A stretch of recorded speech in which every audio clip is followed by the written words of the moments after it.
আপনি বলছিলেন যে সেনানিবাসে যারা ছিলেন তাদের বিষয়ে একটা এক্সপ্লেনেশন দেওয়া হয়েছে, কিরকম এক্সপ্লেনেশন? আমার ঠিক মনে নেই, বলেছিলেন যে বেশিরভাগই পাসপোর্ট হোল্ডার, এক নম্বর কিছু ডিপ্লোমেট, কিছু যারা বিদেশ ওই ওই পার থেকে এখানে এসছেন তারা শেল্টার নিয়েছিল, এই ধরনের একটা এক্সপ্লেনেশন বোধ হয় সেনাবাহিনী থেকে দেওয়া যেটি হচ্ছে। জানানো হয়েছিল মূলত রাজনৈতিক আমলা পুলিশ কর্মকর্তা এনারাই হ্যাঁ, হ্যাঁ। বেশি মাত্রা, তো তারা তো অপরাধের সাথে নানানভাবে জড়িত, রাজনীতিক আমলা পুলিশ কর্মকর্তা। অতএব আমরা তো জানতেই চাইবো যে তারা কারা, কেন আপনাকে আমি বলি, আমি যে কদিন স্বরাষ্ট্র মন্ত্রণালয় ছিলাম, আমি কিন্তু দুজনকে সেনাবাহিনী আমাকে হ্যান্ড ওভার করেছিল। সেই দুজনের মধ্যে দুজনই এখন কারাগারে আছে, অত্যন্ত পাওয়ারফুল পিপল। কারা সেই দুজন?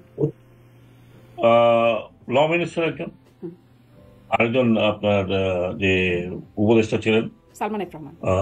সালমান এফ রহমান। তারপরে আরো কয়েকজনকে আমি চলে আসার পরে, তাহলে আসলে তারা পালিয়ে যাচ্ছিলেন সদরঘাট দিয়ে, এরকম একটা চিত্র আমরা দেখি। না, ওটা শোনা কতগুলো লিগ্যাল বাইন্ডিং আছে, সেটা এখন আমি এক্সপ্লেন করতে পারছি না, এটা উজ্জ্বল থাকুক। এটা যখন মামলাটা হবে তখন আমি শুধু এইটুকু একটু জানতে চাই, কারণ এটি নিয়েও সামাজিক যোগাযোগ মাধ্যমে অনেক আলোচনা হয়েছে যে এটি একটা স্টেজড, এই বিষয়টা আগেই মানে আইন শৃঙ্খলা বাহিনী জানতো যে তারা কোথায় আছেন, তাদেরকে গ্রেপ্তার করা হবে, এই বিষয়গুলো আগেই ছিল, জাস্ট ওই একটা যে চিত্র সেটি একটা স্টেজ চিত্র। এটি কি খুব হ্যাঁ, আমি জানি পুলিশ স্টেজ করে বিভিন্ন কারণে। আমি যদি একটা কারণ বলি, এখন এই ধরনের একজন লোককে যদি ধরা হয়, তাকে যদি বলে যে উনি অমুক জায়গা থেকে আমরা নিয়ে আসছি, এটা ওই সময় তার এটা কোনো অপরাধ না। পুলিশকে ইনভেস্টিগেশন করার জন্য আমার একটা এক্সপেরিয়েন্স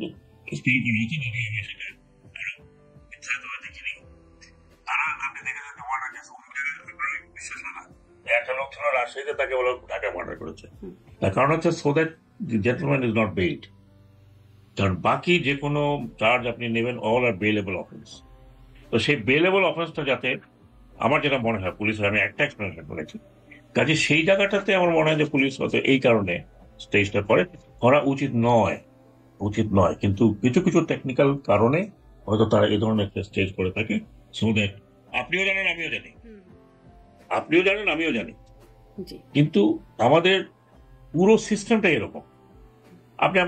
আপনাকে আমি একটা উদাহরণ দিই।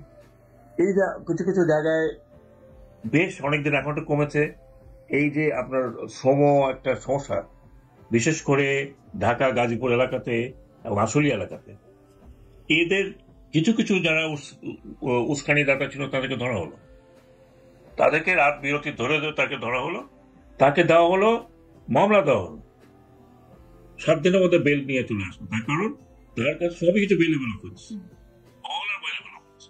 জোর করে আপনি বেল দেবেন না সেটা অন্য কথা, কিন্তু all are bailable offence except few offence যেগুলো নট বেলেবল। তো এই কারণে আমার মনে হয় যে পুলিশ চেষ্টা করে উনি যাতে বেরোয় না যান, তাহলে ইনকোয়ারিটা আর হবে না। আলটিমেটলি আপনি দেখবেন মারার চেষ্টা, তাদের ভিতরে কম জায়গায় তাদের সহযোগী হিসাবে কাজ করেছে তার কর্মকাণ্ডে, তো ওই সময়কার সরকার আরো সাহস পেয়েছে ডু ইট। এটা তো আছে, আইনের মধ্যে আছে। আপনি যেটি স্পষ্ট করলেন, মানে দুজনকে হ্যান্ডওভার, আপনি আমাকে অনেক ডিফিকাল্ট প্রশ্ন করছেন। আচ্ছা, আরেকটা সহজ প্রশ্ন করবো একটু পরে, মানে দুজনকে সালমান এফ রহমান, আনিসুল হক তাদেরকে হস্তান্তর করা হয়েছে, কিন্তু বাকি কারা সেদিকে আপনি জানতে চেয়েছেন যে যাদেরকে হ্যান্ডওভার করা হলো না তারা কারা? না, তখন আমার অত সময় ছিল না, আপনি দেখেছেন। আমার মোট স্টে ছিল 8 কি 9 দিন। ওই 9 দিনের মধ্যে আমি কতটুকু করতাম, আমার প্রথম এইম ছিল পুলিশকে বাইরে নিয়ে আসা, পুলিশকে সাহস দেওয়া টু ওয়ার্ক। ওইটাই ছিল আমার প্রধান এইম আমার ওই সময়, এবং সেটা আমি মোটামুটি কিছুটা করতে পেরেছি। সেই 9 দিনে সেটি মানে সেই 600 বাকি কারা তারা জানাটা সম্ভব হয়নি, পরবর্তীতে আসলে জানা যায়নি। আমরা অনেকবার জানবার চেষ্টা করেছি, এটা শোনাও যায়নি, বের করা যায়নি কোনো। আমার কঠিন প্রশ্ন হয়ে যাচ্ছে, আপনি বলছিলেন, আমি এটা বাদ দিই।